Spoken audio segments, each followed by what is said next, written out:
भटेला coaching centre में आपका स्वागत है। और मेरा यूट्यूब चैनल भटेला कोचिंग सेंटर के नाम से है। आप लोग वहाँ पर विजिट कर सकते हैं। अच्छे अच्छे अंसार पड़े हुए हैं और अच्छे मार्क्स ला सकते हैं। तो आप लोग विजिट करिए और अच्छे मार्क्स लाइए।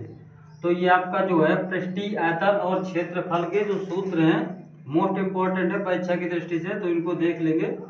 तो सबसे पहले आपका दिया बेलन। बेलन एक सिलेंडर के आकार, सिलेंडर को ही बेलन बोलते हैं। और इस छड़ी नुमा भी वो भी बेलन होता है। तो ये जो बेलन होता है, तो बेलन जो होता है, तो ये बेलन की क्या होती है, ऊंचाई होती है। क्या होती है, ऊंचाई। इसको लंबाई भी बोलते हैं विद्यार्थियों। ऊंचाई को अंग्रेजी में हाइट बोलते हैं। तो इसको एच से प्रदर्शित कर देंगे। किससे, एच से प्रदर्शित कर देंगे। ये आपकी बेलन की ऊंचाई हो जाएगी। ये आपका पूरा हो जाएगा व्यास। क्या हो जाएगा विद्यार्थियों, व्यास। व्यास को हम डी बोलते हैं। क्या बोलते हैं, डी। डी को बोलते हैं डायामीटर। क्या बोलते हैं, डायामीटर। और व्यास, ये जो व्यास का आधा क्या होता है, त्रिज्या। इसको बोलते हैं आर। आर जो होता है रेडियस होता है, जो कि हमारा किसका, बेलन का जो है रेडियस व्यास का आधा हो जाएगा। तो सबसे पहले क्या हो जाएगा, यहाँ पे बेलन है, बेलन की ऊंचाई हमारी एच है और इस प्रकार बेलन बन जाएगा। तो इसमें क्या करेंगे, सबसे पहला नंबर कह रहा है बेलन का आयतन। तो बेलन का आयतन क्या होता है विद्यार्थियों, पाई। पाई इस प्रकार बनेगा, पाई आर स्क्वायर एच। बेलन का आयतन क्या हो जाएगा, पाई आर स्क्वायर एच।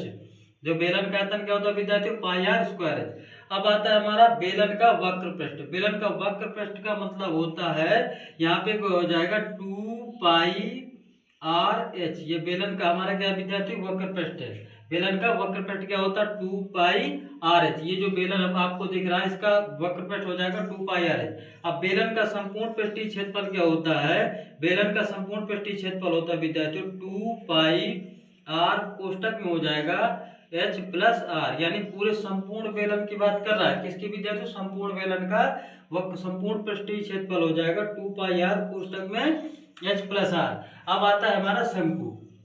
शंकु इस प्रकार का बनेगा, जैसे आइसक्रीम होता है, उल्टा आइसक्रीम रखा हुआ है। ये आइसक्रीम का जो कोन होता है उस प्रकार, कोन माने क्या होता है, शंकु। कोन माने क्या होता है विद्यार्थी, शंकु। तो शंकु का आयतन क्या हो जाएगा, शंकु का आयतन हो जाएगा आपका 1/3। कितना हो जाएगा, 1/3 पाई आर स्क्वायर एच। ये शंकु का आयतन होता है 1/3 pi R square, pi R square H. शंकु का आयतन। यहाँ पे शंकु का जो ये ऊंचाई है, क्या है, ऊंचाई। ये शंकु की आपकी क्या है, ऊंचाई होती है। इसको बोलते हैं तिर्यक लंबाई। क्या बोलते हैं विद्यार्थियों, तिर्यक लंबाई। ये आपकी तिर्यक लंबाई हो जाएगी, एल से प्रदर्शित करते हैं। और शंकु की ऊंचाई किसको, एच से प्रदर्शित करते हैं। और यहाँ से क्या हो जाएगा, यहाँ से लगा के यहाँ तक हो जाएगा आपका शंकु की त्रिज्या। क्या हो जाएगा विद्यार्थियों, शंकु की त्रिज्या। तो शंकु का आयतन क्या होता है, 1/3 पाई आर स्क्वायर एच। अब आता है शंकु का वक्र पृष्ठ। शंकु का वक्र पृष्ठ, तो शंकु का वक्र पृष्ठ होता है विद्यार्थियों पाई आर एल। क्या होता है विद्यार्थियों, पाई आर एल। शंकु का वक्र पृष्ठ हो जाएगा पाई आर एल।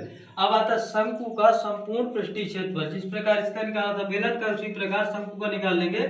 शंकु का आपका संपूर्ण पृष्ठीय क्षेत्रफल होता है विद्यार्थियों पाई आर कोष्टक में एल प्लस आर। क्या होता है विद्यार्थी, पाई आर कोष्टक में एल प्लस आर। यानी शंकु का निकालना है तो पाई आर कोष्टक में एल प्लस आर हो जाएगा। अब आती है शंकु की तिर्यक ऊंचाई। क्या आता है विद्यार्थी, शंकु की तिर्यक ऊंचाई। ये जो आपका तिर्यक ऊंचाई दे रखा है ये आपका, तो इसकी तिर्यक ऊंचाई निकालेंगे।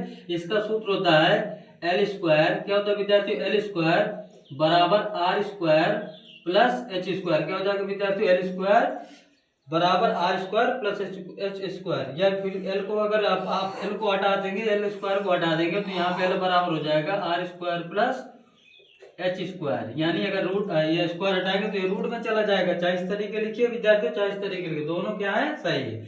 अब आता है विद्यार्थियों गोला। क्या आता है, गोला। ये हमारा गोला का केंद्र है, यहाँ से यहाँ तक की क्या बोलते हैं, इसको रेडियस बोलते हैं। क्या बोलते हैं, रेडियस।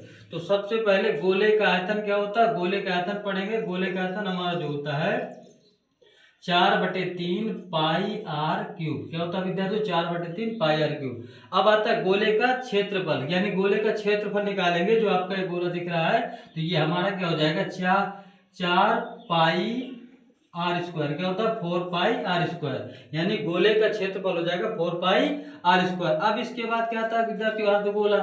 यानी गोले को जब आधा काट दिया जाता है उसको बोलते हैं अर्धगोला क्या बोलते हैं विद्यार्थी? अर्धगोला। तो अर्धगोले का आयतन क्या होता है? अर्धगोले का आयतन हो जाएगा 2/3, यानी 4/3 को क्या लिख देंगे? 2/3 और pi R cube, 2/3 pi R cube, यानी किसका है? अर्धगोला। किसका है? अर्धगोला। अर्धगोले की रेडियस यही आर हो जाएगी आधी। तो ये हमारा क्या हो जाएगा? अर्धगोले का आयतन 2/3 पाई आर क्यूब विद्यार्थी हो जाएगा। अब कह रहा है अर्धगोले का क्षेत्रफल। अर्धगोले का क्षेत्रफल क्या हो जाएगा? यहाँ पे हो जाएगा 2 पाई आर स्क्वायर। क्या हो जाएगा विद्यार्थी? 2 पाई आर स्क्वायर। अब इसके बाद अर्धगोले का संपूर्ण पृष्ठीय क्षेत्रफल। तो अर्धगोले का जो संपूर्ण पृष्ठीय क्षेत्रफल है पूरे का, तो इसको उसका सूत्र होता है 3 पाई आर स्क्वायर। क्या होता है विद्यार्थी? 3 पाई आर स्क्वायर। ये किसका है? अर्धगोले का संपूर्ण पृष्ठीय क्षेत्रफल है। इसको बोलते हैं अर्धगोले का संपूर्ण पृष्ठीय क्षेत्रफल 3 पाई आर स्क्वायर। थैंक यू, धन्यवाद, जय हिंद।